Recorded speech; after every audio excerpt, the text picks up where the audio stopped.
Aujourd'hui, nous allons aborder un sujet très important qui sera un véritable tournant pour vous une fois que vous l'aurez compris.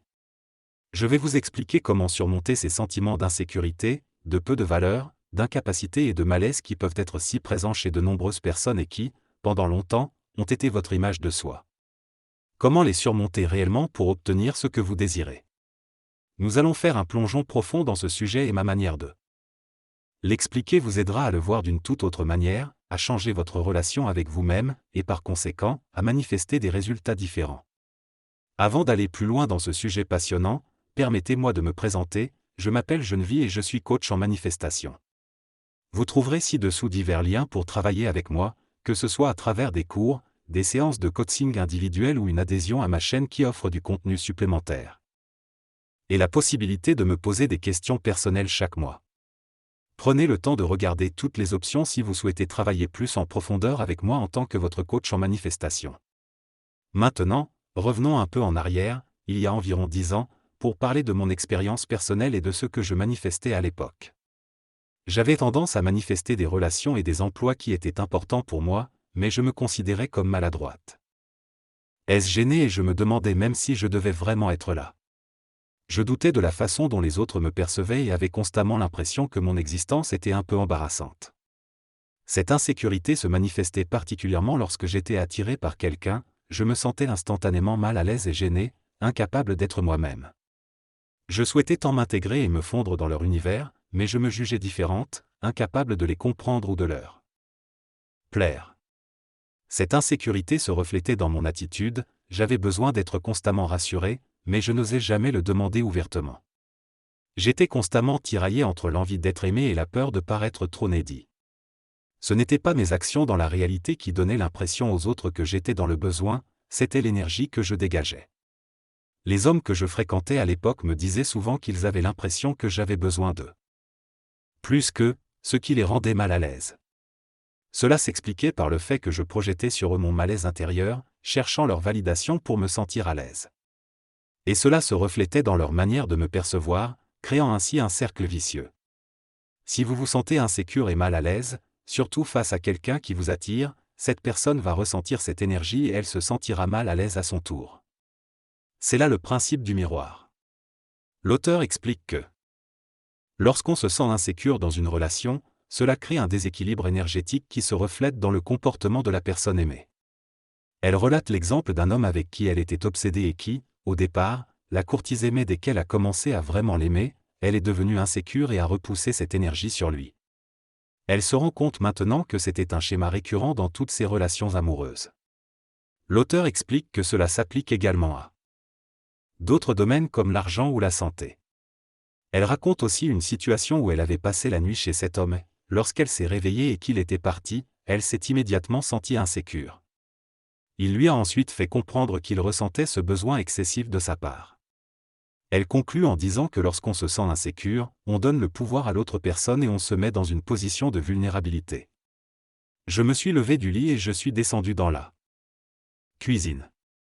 Mon partenaire a commencé à me parler et a dit des choses qui semblaient indiquer qu'il pensait que j'avais besoin de beaucoup de lui.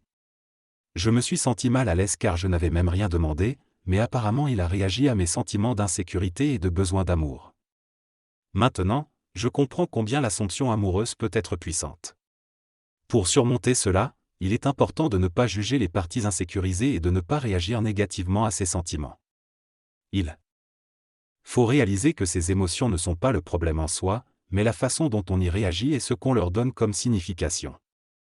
Il est important de reconnaître ces sentiments d'insécurité mais aussi de se rappeler que notre partenaire nous aime malgré tout, y compris nos vulnérabilités. Cette approche permet de changer la perspective et de ne pas légitimer l'ancien récit négatif.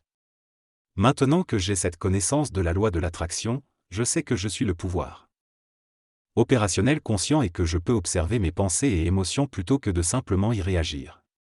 Pour changer ma façon de penser et adopter une attitude positive, il est important de travailler avec ce qui se passe réellement et de ne pas essayer de le cacher. Par exemple, si je suis en compétition pour un emploi que je désire ardemment, plutôt que d'essayer de me convaincre que je suis parfait et que je m'aime, je dois reconnaître mes doutes et mes peurs légitimes. Cependant, je peux aussi me rappeler que je suis la meilleure personne pour ce poste et que l'entreprise reconnaît mon talent. Avoir une image de soi positive ne signifie pas être parfait et confiant en permanence, mais plutôt se traiter avec compassion et comprendre que nos émotions font partie de notre cheminement. Plutôt que d'essayer de stopper ces pensées négatives ou craintes, il est préférable de les reconnaître et de les aborder d'une manière constructive en créant une nouvelle histoire qui prenne en compte la réalité de notre situation. Ainsi, même si je me sens mal à l'aise dans une situation, je peux me rappeler que je suis toujours inclus et que les choses vont se dérouler comme prévu. Le but n'est pas de supprimer nos émotions, mais de les comprendre et de créer une nouvelle perspective qui nous permettra de manifester ce que nous désirons. Il est inutile de se perdre dans des travaux de guérison intérieure tels que le travail sur l'enfant intérieur ou l'ombre de soi.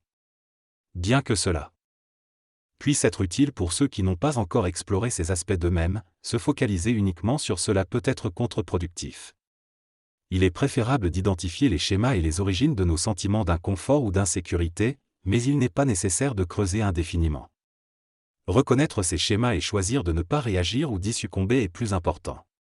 Plutôt que de réprimer nos émotions avec des affirmations positives, il est préférable de les reconnaître et de les accueillir, tout en maintenant la certitude que nous pouvons toujours réussir, peu importe comment nous nous sentons.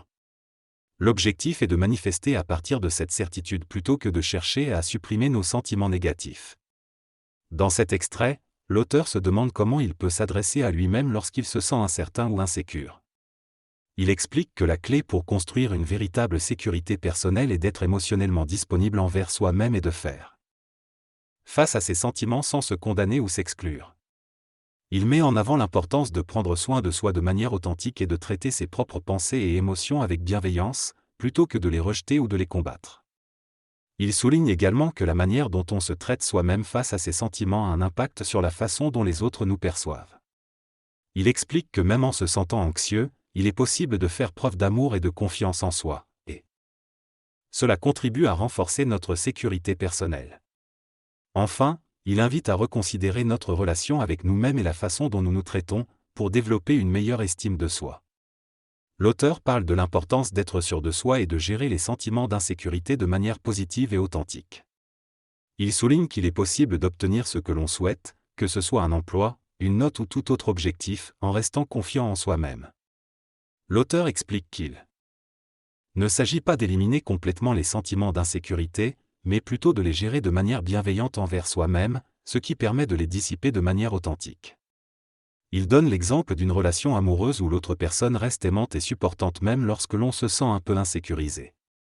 L'auteur conclut en encourageant les spectateurs à partager leurs réflexions et leurs questions, et promet d'y répondre dans de futures vidéos.